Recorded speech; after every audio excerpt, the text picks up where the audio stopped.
Thank you very much for having the perseverance and the gonadal fortitude to stick around. At the end of the week, you've had lunch, and this is the talk that's going to put you to sleep. Or not, right? I will ask some questions, and I am going to encourage audience participation. I was left ammunition up here, so I may have to throw things. So I had to give this a title, and I put parentheses around pervasive and the idea of cloaking. How many people in the room have a nick or some sort of handle that they use because they don't want to use their real name? Okay, we're going to talk a little bit about why you do that. Actually, why do you do that? You don't get caught?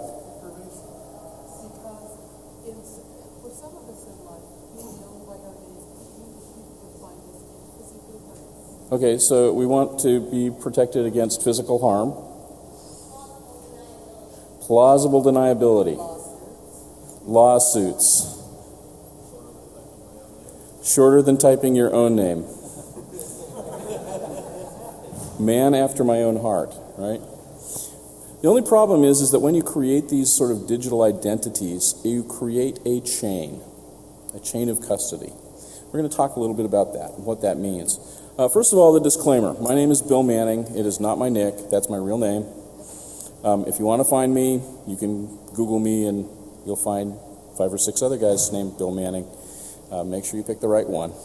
I'm currently employed by Booz Allen Hamilton in their analytics group, and these are my opinions. I have not actually had these vetted by the company, so hopefully they won't fire me when I go to work Monday. So I look at this as people have digital identities because they want to be in control, right? You want to control your own identity, your own destiny. I'm in control. It's my identity. I'm entitled to privacy and anonymity. I want to be able to be safe from physical harm when I say things that people don't like. I want to do things where I have plausible deniability. I want to be called anonymous, right? How many of you in here are called anonymous? Everybody raise your hand, right? You're all anonymous to some degree. And so what you have is you have this sort of cloak that you wrap around yourself to hide. And that's what I mean by cloaking, is that you hide your true persona and you project another persona out there. Unfortunately, in this digital or in this cyber domain, it's a chain of trust. You can't unilaterally and independently create an identity and have it meaningful unless you share it with somebody. So the question is how long is your chain, right? You're going to be tethered to somewhere. So we're going to look a little bit in the back about how these chains were formed with crypto identity. Does anybody remember the crypto wars of the last century? Right? What was the result of the crypto wars? Phil Zimmerman, right? We love Phil Zimmerman. What was the result? The result turns out to be that there were some regulations that says you cannot export cryptography source code outside your country. And this was actually pretty much applicable across all countries. Import and export of cryptography was considered bad. It was a artifact of war. It was a munition, and therefore was controlled that way. So there's sort of this blanket, you can't do it. After the crypto wars, partly because of Phil Zimmerman and PGP, and partly because of the DNSSEC work, those regulations changed. And now it's possible to actually move crypto software around. The problem here is, what is this threat to anonymity if you have pervasive cryptography? I mean, how many people need to know? If you actually encrypt something, in the previous talk, it was, I encrypt something with a password, and then I want to share that encrypted data. Somebody else needs the password, right? And then public key, private key kind of get around that, but you have to share. And as soon as you share, what happens to privacy? Anybody build tools to do, eavesdropping so nobody knows what's going on? Right? Liars. Or maybe they've already left town. Maybe they're the smart people. So the responses are, very briefly, all of this crypto was considered, prior to about 1998, was considered an artifact of war. And they had their laws. I covered most of this. From the internet perspective, the Internet Engineering Task Force, the IETF, has regular meetings. And they had a meeting in Danvers, Massachusetts in the mid-90s. And I remember in that meeting, a guy got up on the podium in his camo and with his M16, and he said, "They're going to pry cryptography out of the internet over my cold, dead fingers." Great guy. He's dead now. They didn't pry it out of his fingers. What we have strong crypto for authentication and identification was allowed and encouraged. That's why things like DNSSEC made it out into the world. And even the source for encryption. This little quote here is from the Department of Commerce from February 18th, 2000. And it basically says, we throw in the towel. If it's open source crypto, even for encryption, you can send it, you can export it, we can't touch you. This is the general rule, except for some people. And this is where it gets dicey. These are the current regs. If you fall into one of those 5 categories, right, they can detain you, they can harass you, they can arrest you, right? And it basically says, is if you're somebody we don't like or we're suspicious of, we can hold you. We can make your life miserable. So previously it was nobody can do it, and now it's if we think you're suspicious, you can do it. What's going to trigger the U.S. government's suspicion, right? Well, that's one side. Let's move on to this next thing. There is a thing called NISTIC, and it has to do with trusted identities in cyberspace. This is a aspirational document from the White House that says, privacy and anonymity are important. They are core principles of this document. We think everybody in the United States is entitled to anonymity and privacy. Except, there has to be a trusted third party. Right? Previously, the United States did this, and they did this with a project called Clipper, which was you have to give your keys to the U.S. government and trust them there, take care of you, right? If I'm doing this wrong, throw something at me. Yes, you. You know this. No. Someone further back. So that was called Clipper, and basically people kicked at this and they said, your ESCO policies are not sufficient, not good. We don't really want this. And so the government backed off. And now they're coming back and they're saying, let's try this again. And this time you don't have to use the government. You just have to use somebody that we trust, right? And a few people looked at this and they said, wait a minute, this is a national ID. And they came back and said, no, it isn't. Not really.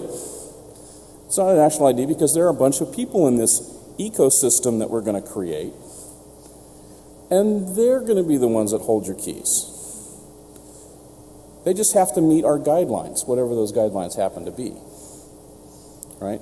And then everything will be hunky-dory because we have these organizations, services, devices, individuals that can trust each other because we have these third-party authoritative sources. This morning's talk with Whitfield Diffie and Moxie. Moxie is really hot on this idea about these trusted authoritative sources. It's a little fuzzy on how that works, and we'll see that there's some problems there. The end result is if we got this ecosystem defined by the U.S. government, it's kind of barren because there's only a few players that are actually going to meet, potentially, what the regulations require for a trusted third party. Right? And it really boils down to who vouches for you. In real world space, the people that vouch for you, how many people got a passport? How many people have a driver's license? Work ID, work badge? School ID? Right? All of those institutions vouch for you. Right? That's your nation state, the nation you're in, the state you're in, the organization you work for, the school that you attend. All of those things vouch for you, and they assemble this little chain that says, that's really who you are, right? You pile all this together. Phil Zimmerman took a slightly different approach, and I think we see some of that in this community, which is that circle of friends. Who do you hang out with? Who do you share things with? Who do you swap keys with? Right? And then there are a few people who do self-assertion. So I don't really need anybody else. I don't need to have anybody tell me who it is. I am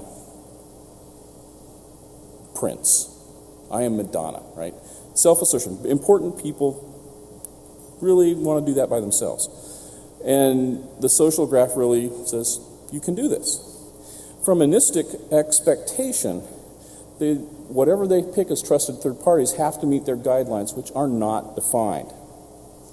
The question becomes one of, can bottom-up groups become approved, Nistic branded, if you will, parties? Don't know. And so the idea here is that self-assertion is sort of right out unless you are actually, really famous anyway. The problem here is that aspirational document for NISTIC doesn't actually have the backing of any regulation. And this is where the trusted third parties break down. Does everybody use the same rules for keeping your private data? Do you have any rights to manage the data that you've been given or that you're giving to somebody else? Can you control the distribution of that data? Do you have any feedback? Is there any sort of watchdog agency over the folks that manage your identity? How do you do this transient trust problem? And how do we have this idea about having meaningful voice in the development of policy for this stuff?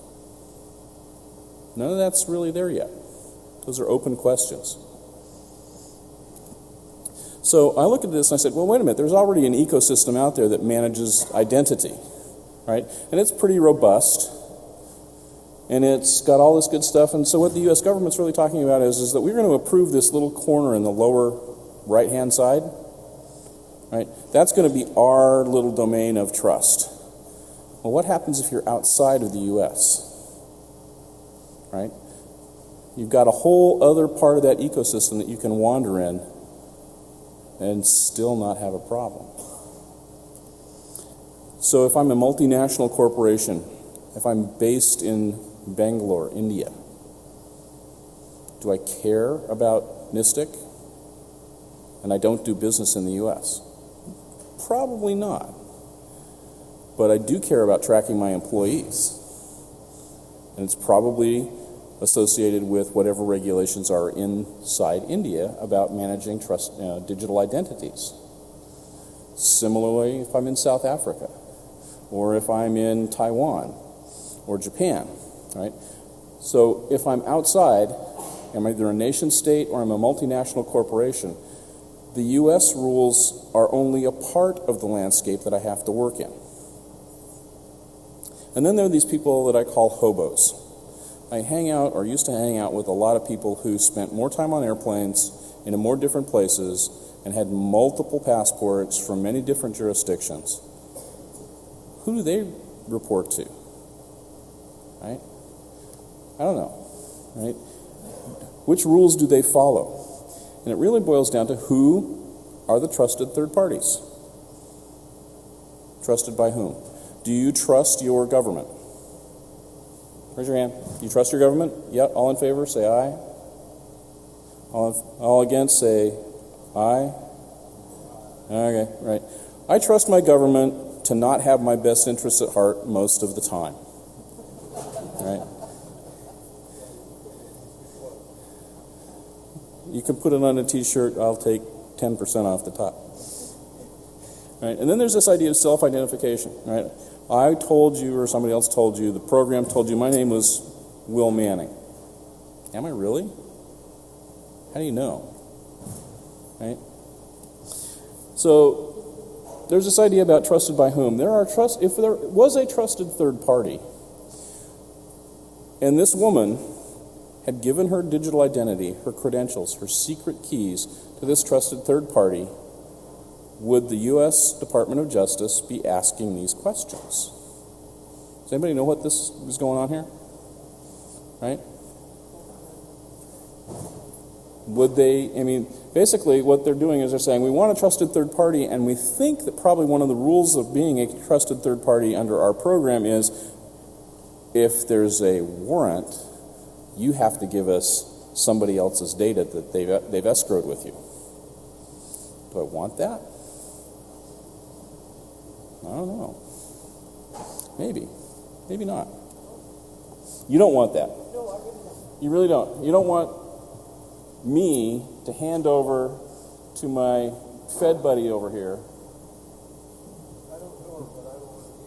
Yeah, you don't want me to hand that data over to them, right? Just because you told me something? I pretty much don't want you to hand it over to anybody. I don't care who it is. Don't give it to me.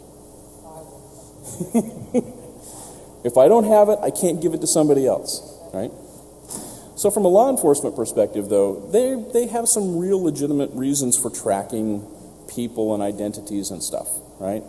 And if there are multiple digital identities and you hand them out to intermediaries who manage that stuff for you, you're making their job a little bit more difficult, because then they have to correlate and data mine many, many more sources of data to try and actually track the patterns that identify you. But they'll do it, right?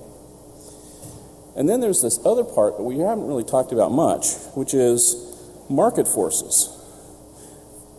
If I'm going to become one of these trusted intermediaries, if I'm going to become this notary, unless there's some explicit provisions for me to not share your data, I'm going to collect this big database, and the first thing I'm going to do is I'm going to go to my board of directors and say, see, we've got all of these clients. And they're going to go, how do we monetize this data? They're going to want me to sell the data either individually or in aggregate to other people so we can make more money. And so what I'm doing now is I'm actually creating a two-faced thing. I talk to my people that say, register with me. You can trust us. And out the other side of my face, I'm saying, look at all this nice, interesting, aggregated data that talks about people that use this service. Right? That's a false sense of security on the part of users, because I think I'm protected. But my intermediary, my trusted third party, isn't, right? So they're going to collect my data, they're not going to tell me about it, and they're going to commoditize that data with aggregates with everyone else. Just for grins, what if somebody collected all the data for all the attendees at DEFCON and sold that, right? Bad idea. Right? And then there are always, and this came up this morning again, is the budget trusted identity or trusted identity ecosystem provider. We're going to hold your personal identity, your data, your SHA, 1024-bit keys using high security. Actually, it's kind of like high security. We're over here. You're over there. We're going to put it in this nice little digital locker. We're going to protect it with really, really strong security. Rote 13. My dog can decrypt Rote 13, and my dog is dead. All right? We're going to put it in an Excel spreadsheet on this XP connected cluster directly connected to the internet for $20 a month. What a deal. Right? So the real problem is that when you actually see the emergence of multiple providers, people wanting to be your trusted third party, there's no regulation, no information about how these people should operate and protect your data. Right? There's nothing. That still needs to occur. Right? So I'm going to ask the question, is anonymity analog or digital? Where digital, is it binary? Am I either anonymous or am I completely exposed? Or is it more of an analog thing? I can show you a little bit, but I'm going to show these guys more, right? Which is it? We have a vote for analog. All in favor of analog say aye. Why are you raising your hands? Can't you follow instructions? Right? Digital, binary. Okay. Both. How is it both? Why not? Somebody who doesn't understand what analog is. Okay, so what I'm telling you is that I have exposed to you a couple of bits of information about myself. My employer, my name, and the fact that I'm sitting here at DEFCON. I have given you nothing else. Right? I haven't given you my date of birth. I haven't given you my mother's maiden name. I haven't given you my social security number. I haven't given you my private keys. I haven't given you my credit card information, my bank account number, any of that stuff. Right? I've only given you 2 bits of information, exposed a little bit. Other people over here know more about me than that. Right? So I think it's kind of a continuum. When you think about anonymity, you cannot be completely anonymous, I don't think. And the real kicker for me here is that we are known by the company we keep. I can try and be anonymous. But unless I'm actually using something like Rote 13 where I have plausible deniability, right? If I'm using strong crypto, I'm trackable. Or my strong crypto is trackable. And as soon as you can track me, all you have to do at one point in time is to correlate that digital identity with me, and then you've got my entire history of what happened. And I have no longer any sort of plausible deniability. This is a weakness with people using strong crypto. And then there's this question, what does it mean to be or to remain anonymous? In the 1930s, there was a cartoon called Betty Boop. Anybody remember Betty Boop? That would be the old school people. Remember Betty Boop, right?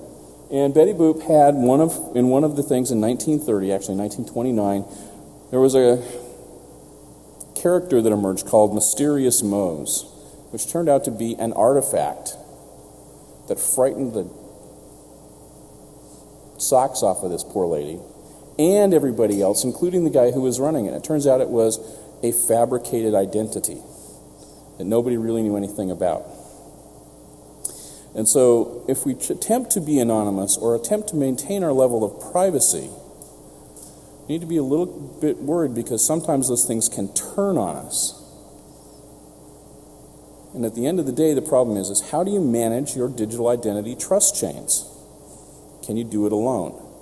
How much information have you shared with others, and can you be assured they haven't shared it with other people?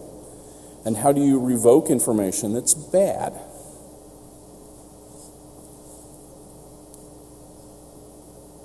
Help me. Give me an answer. How do you... I'm sorry?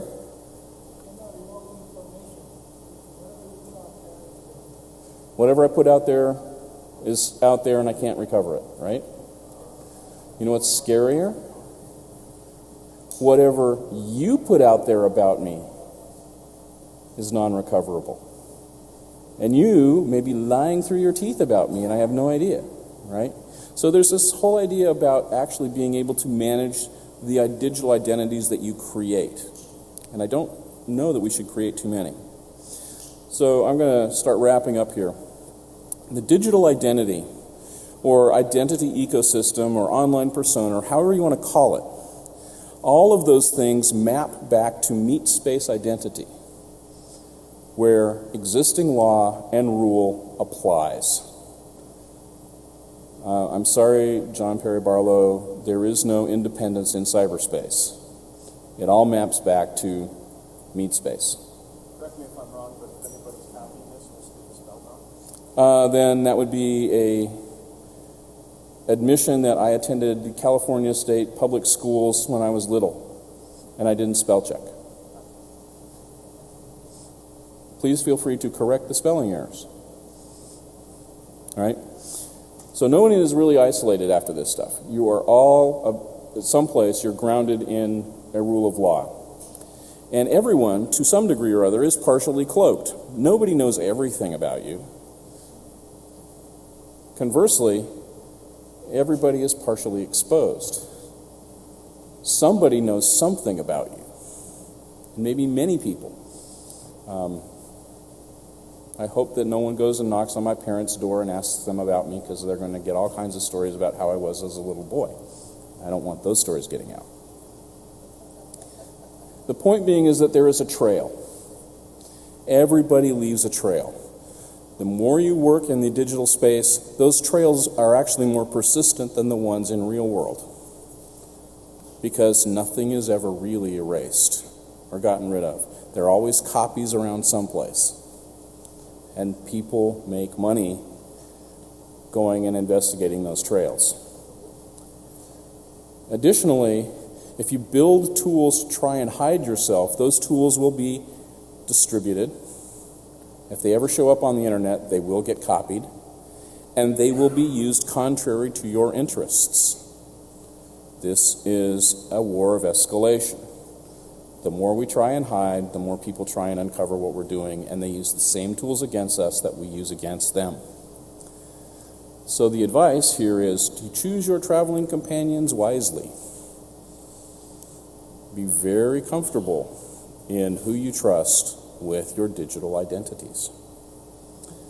Anchoring this back to NISTIC, it's still being formulated. There are some discussions going on, and it's not too late to influence the outcome, particularly when it comes to the sets of regulations that are going to describe and regulate these trusted third parties. So if people in this community want to influence what the U.S. government is likely to do, it's an opportunity to do that. And it really boils down to, this is something I mentioned this morning, is the idea of influence ripples. As soon as you do anything, it affects somebody else. And that affects how they interact with other people.